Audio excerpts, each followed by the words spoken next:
But our goal is for an 80-year-old and an 8-year-old to be able to use the platform easily and enjoy it and not be confused.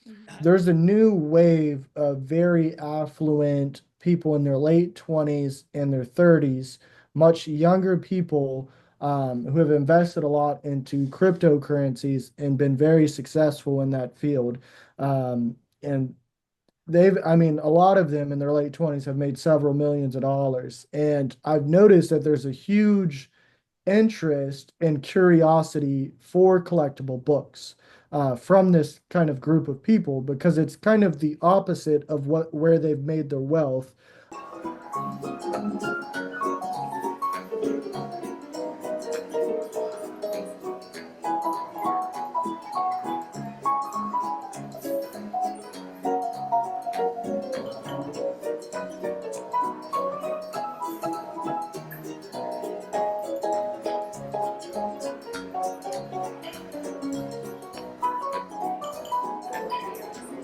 Hello, everyone, and welcome to another episode of Rare Book Cafe, the Coffee Break Edition.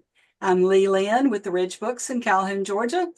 Joining me today is my co-host, Richard Mori of Mori Rare Books. And where are you, Richard? Well, good morning, Lee. It's good to see you again. Let me tell you, the temperature outside is 56. Does that tell you where I'm not? Well, you're not in New Hampshire, and you're not I'm not in Petersburg. And I'm not in Florida. You're moving north. I'm moving north. I'm in North Carolina. I'm in one of my favorite towns in North Carolina, Siler City. And do you know whose home was here in Siler City, besides my good friend Johnny? Oh, gosh. Aunt B from the Andy Griffith Show. Oh, yes. So I have known that. I mean, Siler City is a name I know, but yes. Well, I hadn't thought about it. And if you're going to be investing in real estate down the road, this is a place to do it. This town is about to bust open big time. But anyways, Are you investing? No. Oh, okay. I invest in my friend Johnny, but that's the best Okay. I can do. Okay. Well, we appreciate the use of Johnny's computer this morning. Well, it's really nice. I also get a place to sleep. That's the other nice feature. But I'm excited. I'm traveling north to the Akron, Ohio Book Show, which is this weekend. If you're in the Akron area, I certainly encourage you to, this may come out after that, but you've missed a good time if you weren't there. I'm very excited today about who we're going to have as host. This is a whole nother different approach in the program. These young folks, I'm going to let you do the formal introduction, but I want you to know ahead of time. These young folks, it's exciting to see people under, I think they got to be under 40, right? I'm thinking. Or even under 30 too. Yeah, I was going to say. But this is going to be exciting because for me, do you remember the concept of interlock back in the early 90s? Well, I just heard about it. I didn't come along until a little after that. Well, I knew Dick Weatherford, who was actually the founder of Interlock. And it's a story I don't tell very often, but I actually helped Mike Seltzer and Mike and Helen Seltzer create the idea of Bookfinder.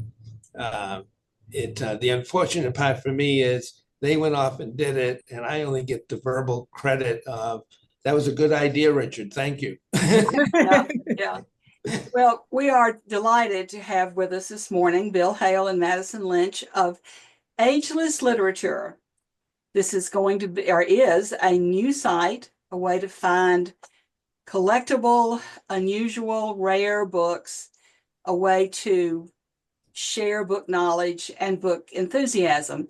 Why don't you tell us a little bit about what brought this on and what it is you're trying to do with Ageless Literature? Definitely. So about 5 years ago, I bought a bunch of classic paperbacks, more so for myself to read.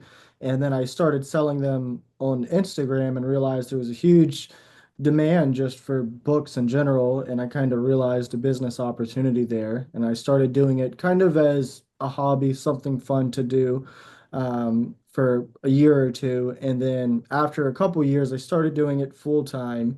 And I realized that the existing marketplaces felt very outdated compared to other e-commerce platforms.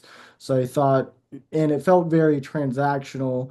And from my own personal book selling experience, I realized that the potential was actually in the connection to the collectors. And I realized that what kept my business alive and healthy was actually relationships with book collectors. And I would be able to go and find unique things that they would love that they didn't even know existed. And I could go out and find these books. So I thought, what if there was a platform that was, more modern, much easier to use, and instead of some platforms where it's finding a needle in a haystack, we serve the books most suitable for the collector straight to them, and then they can have a direct connection with trusted booksellers from around the world. And that's kind of what sparked Ageless Literature a couple of years ago. And last year, we launched the world's first mobile app for book collecting. And last month, we launched the world's first AI powered tool specifically for rare books. So you can research anything to do with history, but more importantly, first editions, first identification points, estimated values, anything you'd like to ask about books, and it'll even recommend books based off your interest. And the idea behind that project was, what if we had a rare book assistant that was available 24/7 that could help people build the book collection of their dream? Well, I know one thing that's valuable to all of us as booksellers is that personal communication that we get at book fairs, for example. Book fairs are an opportunity for us to meet one-on-one with collectors and discuss the books. And I feel like one of the things you're trying to do here is to provide that ongoing communication between Yeah, sellers and collectors. Yeah, so unlike other platforms, you can actually instant message on this platform and even add booksellers or collectors as friends. And then they can share their book collection digitally, whether they want to share images, just blogs or links about books, they can do that. And then another cool and important aspect is that we require at least 3 images for photos, and we encourage more. And I think this helps the collector and it helps the bookseller, because the bookseller is going to sell more books if you kind of reduce the friction and people can see what the book looks like. Similar to a book fair, they can feel it. Well, we want them to know what's wrong with it and know exactly what the book looks like. And we think this will, one, help book collectors have a better experience and buy more books, and two, help booksellers connect with more collectors and sell their books. I think one thing that as a book set, and I do want to say I have signed up for your site. I have some books listed. I know that you're focusing on collectible. A lot of the books on there are way out of my price category, but um, I think what one concern of any new site like this, that one concern that people have is, how are you drawing business to your site? How are collectors finding you? I mean, we can put like on our own websites or our whatever, look for us on Ageless Literature. But how are you drawing not so much the general public, but the collecting public to the website? Yeah, so How will you be doing that? So our initial and most proven marketing strategy has actually been Instagram. And in year one of really focusing on that, we grew it from 500 followers to 10,000 followers. So grew it 2,000% in just 1 year. And now we just hit 11. We hit 11,000 recently, and now we're at 11,200. But that's one of many channels. We're also getting into a lot of magazines. We're sponsoring a few fairs this year with the Fine Book Fair. So we're going to sponsor their fair in DC later this year. They have a book fair in New York City at Grand Central Station in September. We're sponsoring that. And there's a few other book fairs we're looking to sponsor. There's a handful of magazines we will be publishing through. We also have our own magazine. We're doing traditional, well, not so traditional, more modern paid ads digitally through various platforms, and then also affiliates that, have followings where they kind of talk about history or book related stuff and partnering with brands, businesses, and organizations that seem relevant to what we're doing.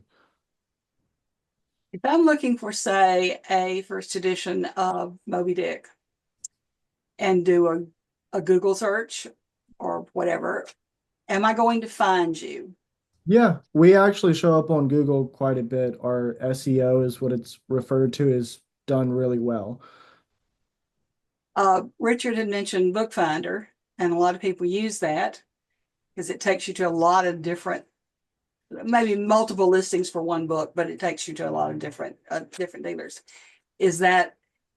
Are you likely to turn up on a Bookfinder search? That's a great question. I'm honestly unsure of that. So maybe we need to reach out to them and make sure that we are searchable in Bookfinder, but that's a great question. I have to tell you, I love the name Ageless. I think that you probably spent a little bit of time coming up with that concept. So congratulations on that. Thank You're you. trying to be ageless. What's actually really funny is, thank you. Yeah, she's just grabbing a computer charger real quick. What's funny is that was actually the easiest and quickest thing that came to me. And I give a little backstory. I purchased about 40 books for $1, or $1 each, about 5 years ago. And I had recently met this guy that does book reviews in my backyard, and I'd been watching his videos, and he was renting a house right behind me, and he had about 175,000 subscribers, and he makes book reviews. And I kind of ran into him and we exchanged socials, and I kind of jokingly said, "Should I start selling books?" And he replied and he said, "You totally should." And I took that and I ran with it. And I came up with Ageless Literature immediately, and I had no idea what I was getting myself into. And now I'm obsessed with books for the last few years, and my house is overflowing with them. And I've raised quite a bit of money and put together a great team to build something that I think is important for the world.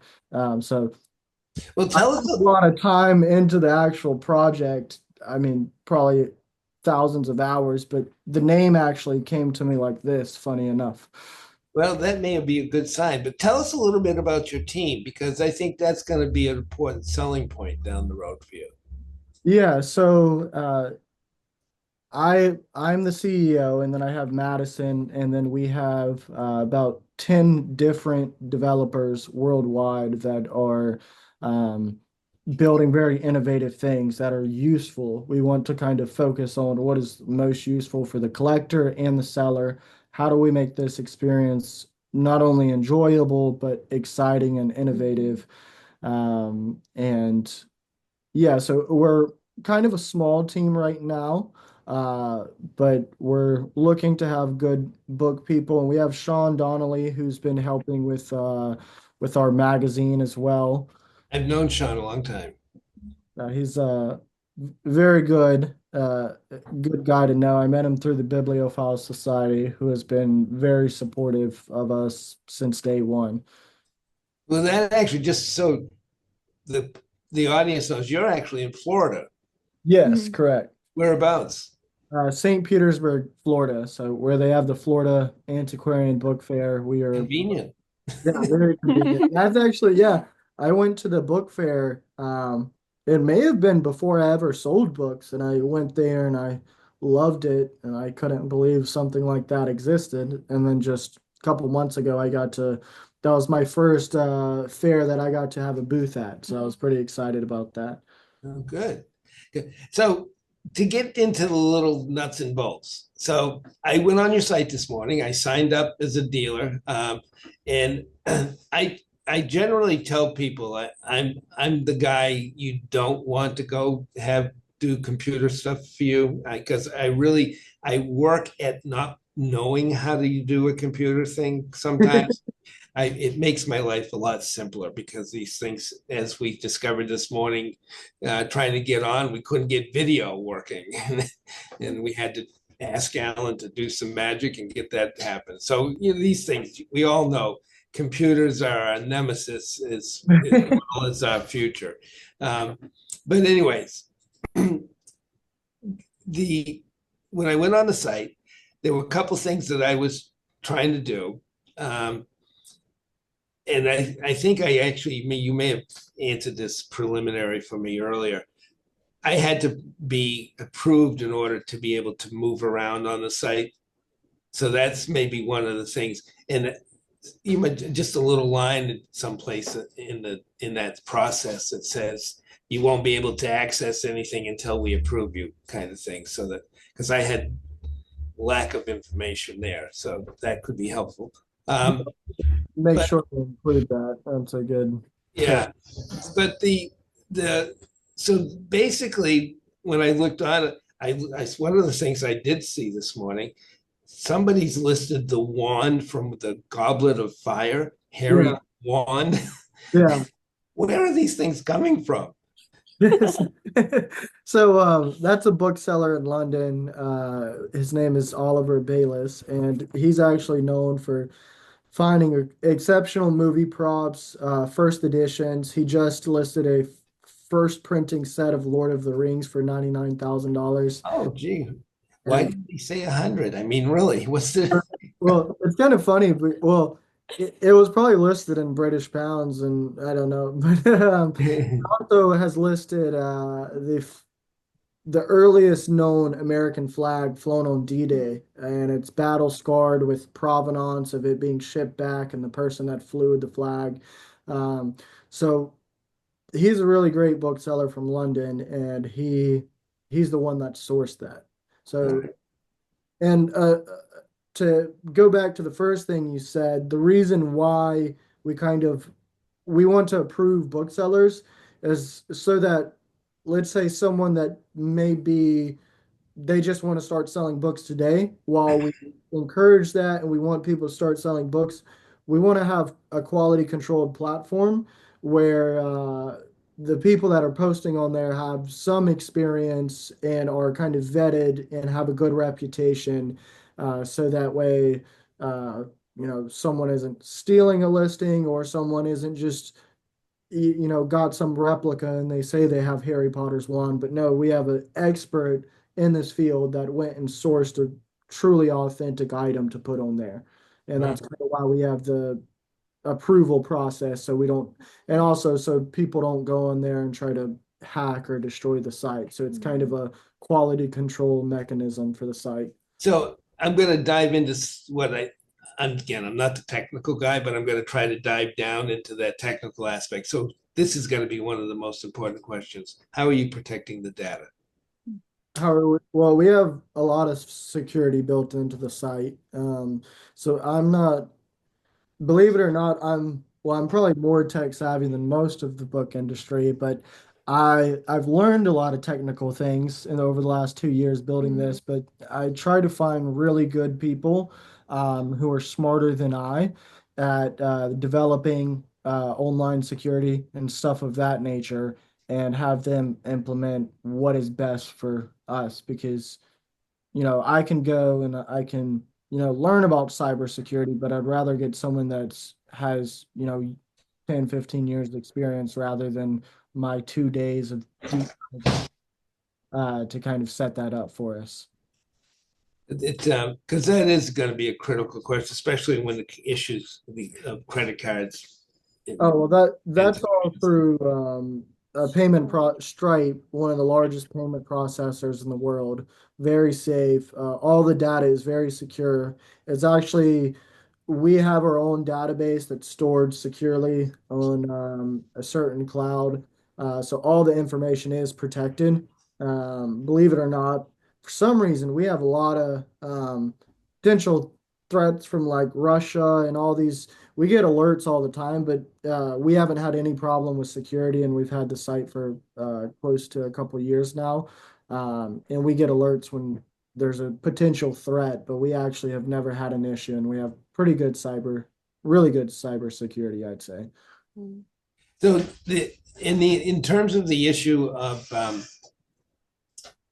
when dealers put they're listing their books, and you're very open and you say we want you to talk to the dealers and you can have a live chat. Now, my only question would be if I'm listing books, am I going to start getting my phone beeping at me in the middle of the night when the person who's on the other side of the world? Unless you specifically turn on those notifications, but what you will see is, you might wake up and you've got an email from an instant message on Ageless Literature, and someone you had an $8,000 book, and someone said, "Will you take 7,500?" So that's and the reason for that is because more often than not, people want to make an offer or people have questions. And if we have it where they go to a form or a third party email, they're not going to, there's going to be significantly more people that message you if we reduce that friction and they can instant message you without leaving and making it complicated for them. So that's why we did that, to increase conversion rates and start the conversation, which is where the relationship begins and where booksellers can make sales and lifelong relationships with collectors. I read your opening page this morning, and it's a really, well-written statement about your vision and what you hope to accomplish and believe in the trade in it. It certainly is consistent, I think, with a lot of people in the trade ourselves. One of the reasons, I'm going to say this because it's not what you're normally going to hear. I don't sell online. I haven't sold online. And I was there right at the very beginning, and I chose not to sell online. So I'm probably a behemoth or a mammoth or something, I don't know, but a dinosaur of some kind. But and yet I'm certainly. I mean, there's a ton of booksellers that do that. Mike Slicker just joined. He has a website and listings, but Yep. he had Alan actually, I think, did the photographs for the books, and we're excited to welcome him on. He has one of my favorite bookstores. I get very excited when I get an excuse to go there and buy books from him. But another thing we're doing, we launched the first mobile app. We're about to launch a newer version. And the idea behind that is, instead of making things complicated, we actually want to make it as easy as possible for you. And I think this is something that's been done incorrectly in the past. We have smartphones with amazing cameras on them. So, I think an 80-year-old and an 8-year-old could figure out how to photograph a book if we make it easy enough for them. And we're still working on that process to how do we make it as easy as possible. But our goal is for an 80-year-old and an 8-year-old to be able to use the platform easily and enjoy it and not be confused. How do people get the app? Because that was one of the other thing I thought was interesting.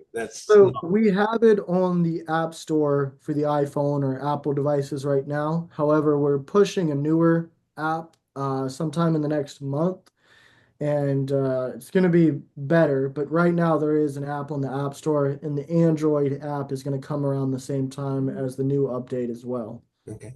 Is it Ageless Literature? Is that? Yeah, it is. It's under a previous developer's name, but the app itself is called Ageless Literature, and we're going to be pushing a new app in the next month or so as well. Okay. Well, we like the 8 to 80. My grandson is 10, but he does more with the phone than I do, and I will be 80 in a couple of months. So maybe we can do that. I will say, and Richard, this kind of pertains to you as you start wanting to load things on the site. Alex, their pet guy, Alex, did mine for me, and he was wonderful. When we started our appointment, I said, I have no idea how to do this, none whatsoever. And he said, are your books on your website? And I said, yes. And he said, just send me a list of the ones you want. And an hour later, they were up and running. Wonderful. I'm so happy to hear that. It could Alex not have is been easier. And I incredible. do see, I haven't done it, but I do see how I can go to the dashboard and make changes. I do see Well, I how I have a personally simple can do that. I have a simple solution, Lee, and it's going to be I'm going to buy that Harry Potter one, and I'm going to use that, and I'm just going to point to a book, and it will automatically list on the site. I think I've got it underhand. I think you've got Right that on, figured I out. got it in control. I We're think going to that's just good. point, and it'll be listed. That's how it works, right? Might save you, yeah. Well, I like the idea. Might save you $50,000 just to have Alex do it then. That might, yes. Yes, I recommend Alex very highly. Um, I do have a question about fees.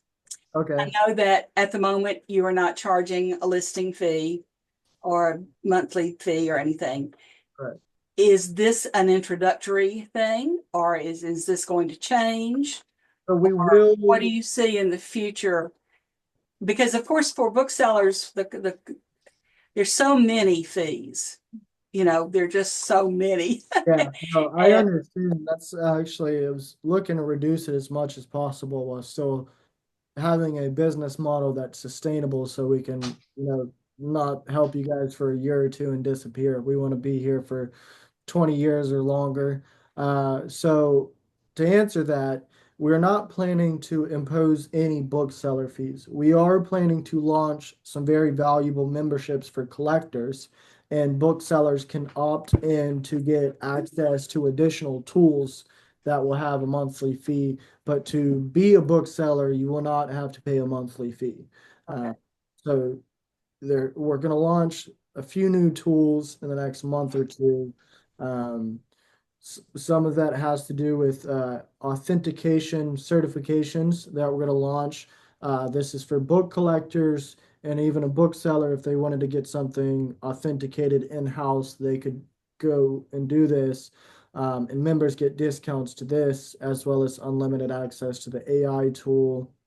They can submit a rare book request, and there's a handful of things that I don't want to disclose quite yet, but in the next month or two, we're launching some very valuable things for collectors specifically, and there will be memberships available for that.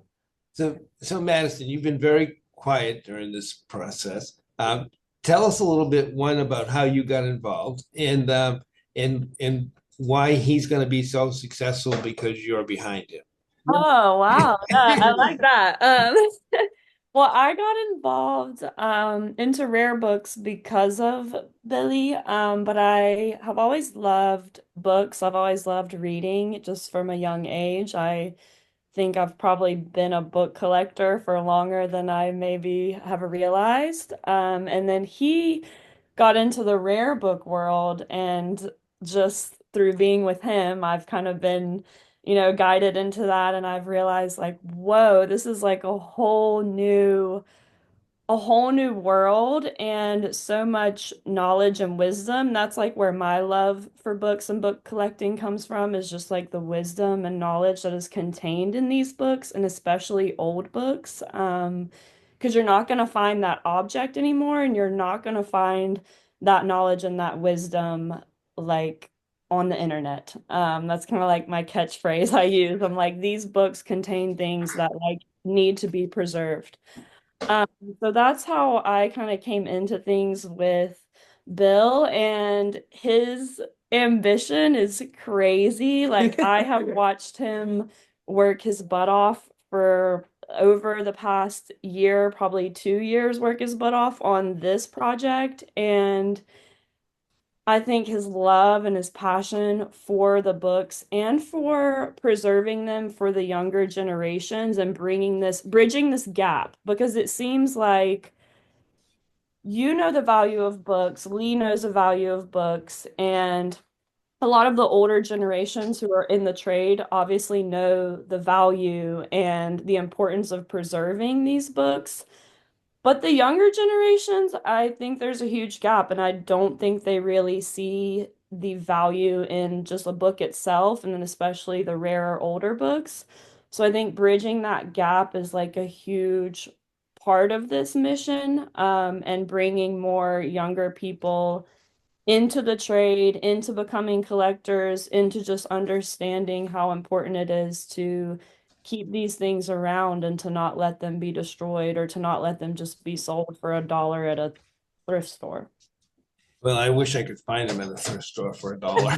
Yeah, Right. we would like very much to do I mean, that. there are those of us who have, but Yeah. Yeah. I want to just, there's obviously a little bit of an age difference here. My white hair, I know betrays me in terms of I'm really only a 35-year-old guy doing books, but we won't. Dude, I've already confessed to my age, so you Well, I'm not. but I have said, when I first came into this business, going on nearly 40 years ago, I would hear the old timers lament over and over again, oh, I think the book business is going to go downhill. There's no young people coming into the trade. There's no young people to sell to. All my customers are dying, da, da, da, da. Well, the truth of it is that wasn't the story. It's just that they weren't realizing it, what the real story is. And what's going on behind me is just don't pay attention. It's just Johnny trying to sneak out of here without me knowing it. But anyways, my experience in the last 15, 20 years is that there are a lot of young people in the book trade now. I've watched them come in, especially we watched them go to, at that time they used to go to Colorado to the seminar. Now they go to Minnesota to the seminar, and they bringing a lot of new ideas into the trade. The market is changing, and let's be clear that the types of books I used to sell aren't the same thing I'm selling now. I do a lot of shows, around about 40 shows a year around the country, so I see this a little differently than some people. I'm curious, and I want to talk a little bit more about, where I see the industry kind of going with the younger generation, but I'm curious, what are some of the trends in book buying that you've seen change over the recent years? Well, the kids actually have a different view of the market. Things that are becoming more and more popular is paper and ephemera, not just the books, but paper and ephemera and scrapbooks, albums, family albums, photos, all that stuff. And part of it is that people are trying to find the things that are being lost. Literally. And we all have photos today, but where are they? They're on our phones. To have a photo in your hand. There are kids today who have never held a photo in their hand. It's a whole different experience. The other thing I saw very early on is that the younger generation tends to really do good deep dives into subject areas, cocktails books. They love cocktail books. I think it maybe have something to do with the ingredients. I don't know, but they love cocktail books. And that was especially early on, that was a big transition change because people weren't even ever paying attention. Julia Child became really popular. Guess who's the big name today? Martha Stewart is, she's 80 something years old. And she's selling more books now than she was 20 years ago in the used market. Nobody bought Martha Stewart's books in the used market 20 years ago. Today, you can't even find them. So, these are the things that are happening in the trade. And I see interest in graphic novels. Yeah. Interest in science fiction, kind of comes and goes, but that with a new generation discovers, classic science fiction. And so that kind of comes back every once in a while. Oh gosh, Ephemera. ephemera, Yeah. of course. Yeah. Well, this Well, is I bought this at the book fair. It was one of my favorite things. It's show you how thick it is, but it's hundreds of pages of a correspondence between I don't know if I can show how thick. Yeah, we're seeing it. Hundreds of pages, and it's got these amazing drawings and these amazing love letters of this man who was getting ready to go off to World War II, and he had a crush on this girl, and throughout it, and it also has her correspondence, and then they end up getting married. But it's like more than 10 years of these incredibly well written, witty love letters, With and then art. art, He is an insane artist art. Like, too. and there's no info on these individuals that we could find or the bookseller could find, but we have hundreds of pages of these. I mean, I would like, he could have been an actual artist. The art is so good. And he could have been an actual writer. The writing is so good. And I thought that was just such a cool, unique thing that I couldn't pass up. But if he was in the military, you should be able to find, that information, which would probably be helpful. Yeah, I'm gonna look more into it. Do you know any, I guess, database or resource that would be best for finding that kind of info? What's it called, Richard? The official records? Yeah, Uh, there's military official records. Records. Actually, the U.S. Archives. You could even start with the census.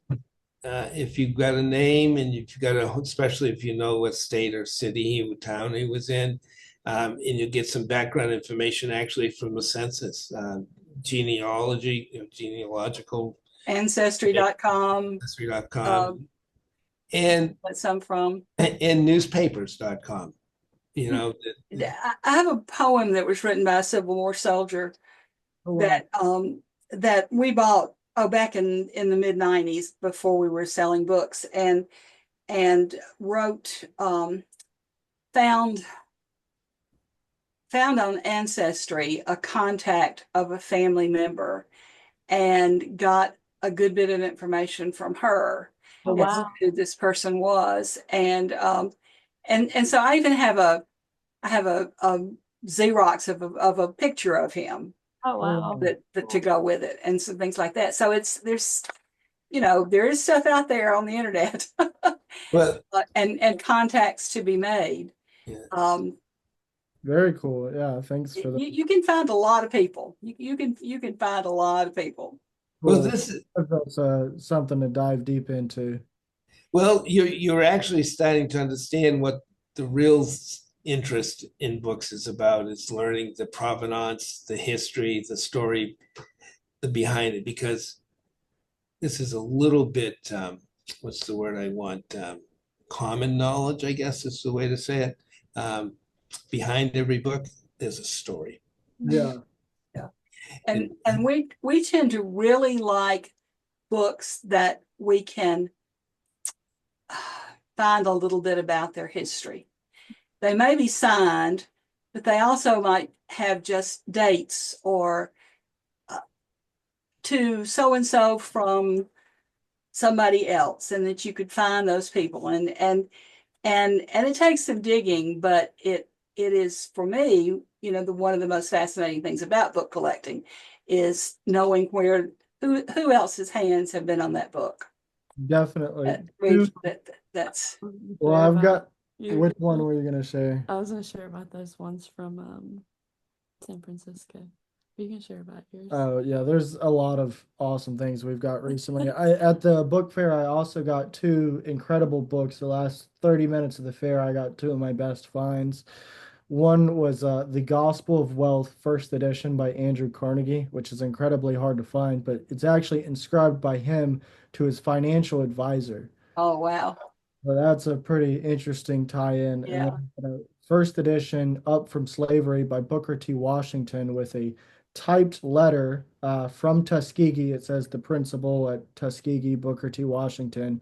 And then he signed it, and it was to a friend or a colleague saying, "Thanks for reading my autobiography," mentioning a character that was mentioned in there. "I had no idea so many people would read this book. Thank you for your support." And then signed it. And then I also got a book that belonged to Napoleon in the last year where he actually failed and I guess was conquered. But what were you going to mention from San Francisco? I was gonna mention we were in a just like a used bookstore in San Francisco. Not even necessarily. They had some rare stuff, but it wasn't just a rare bookstore. And I got this set, 3 volume set of just a beat up, very inconspicuous looking set, blue boards, doesn't even have a title on the front or anything. And the content of the books is very interesting to me, like stuff I love to learn about psychology and that sort of Ouspensky, Gurdjieff, I never know how to pronounce his name, but it's on their whole philosophy in the fourth way. But I open it up and there's a book plate and it's I forget her name, but I think it was Claudia something. And I look up the book plate, look her up, and she's the wife of one of like the highest ranking Freemason of California for a certain amount of time. And the book is all annotated, written up, and I just thought that was super cool. I was like, wow, I Yeah. wonder what she Yeah, learned from these yeah. books. And I wonder like just Notes in books are not necessarily bad. That, things. Well, we wish you the very best. I think, as a bookseller, what I want to see from a new site like this is a lot of traffic. I think thinking outside our normal boxes is a good idea to find people that, not necessarily going to look on ABE or Amazon or whatever. We're But we taking would some, like to have y'all back as things progress and see how things are going and keep in touch. And of course, I'll be keeping in touch anyway, and Richard will as well. But to let our viewers know how things are going and how they can get involved. yeah, and they can learn more about it at agelessliterature.com. They can join as a collector or apply to be a bookseller today. And we're launching some exciting things in the next month. And we just launched one of my favorite things, which is the AI rare book research tool. And that actually, unlike other AI tools, it's not just pulling from blogs or articles written, it's actually pulling from academic sources. And it mainly pulls from the Library of Congress and academic papers. So it's much more accurate than your traditional AI model.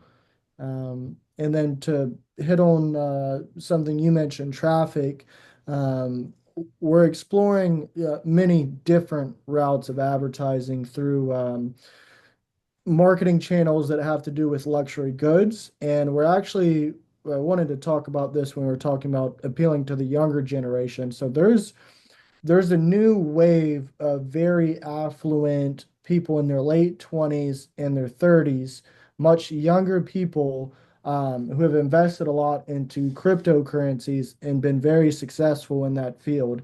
And a lot of them in their late 20s have made several millions of dollars. And I've noticed that there's a huge interest and curiosity for collectible books from this kind of group of people because it's kind of the opposite of where they've made their wealth, but it's something that they're intelligent people who can see the value in historical books. And I've talked with more than a handful of them that are absolutely, and they've become collectors, and they said what you're doing is incredible because it is so unknown to me that I feel a little unsafe. And some of them have told me, well, I bought a $50,000 book from this bookseller, and I'm excited about it, but I don't know if I got the best deal on it. So I'm excited for a marketplace that's easier for me to navigate as a young person and to kind of learn more about the world of books so I can kind of be in the know and get good deals. So we're appealing to that audience, and we want to encourage new collectors and to educate them on the world of book collecting, which I think is really important.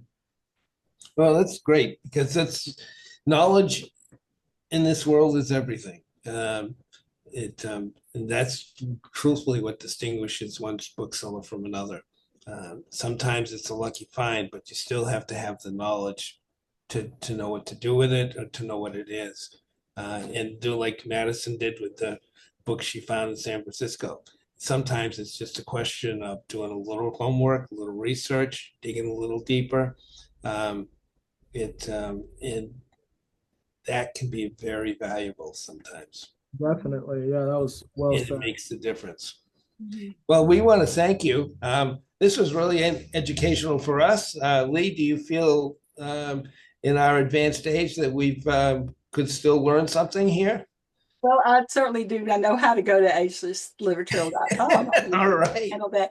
No, yes, I do. And I think, we have certainly noticed changes in the market and noticed, like at the Florida Book Fair, a couple of weeks ago, the number of younger people who may not yet be ready to buy a book that's more than 50 or $100, but who can be brought along and educated and find that this is really something that they want to be involved in. So we appreciate what you're doing and do look forward to having you again.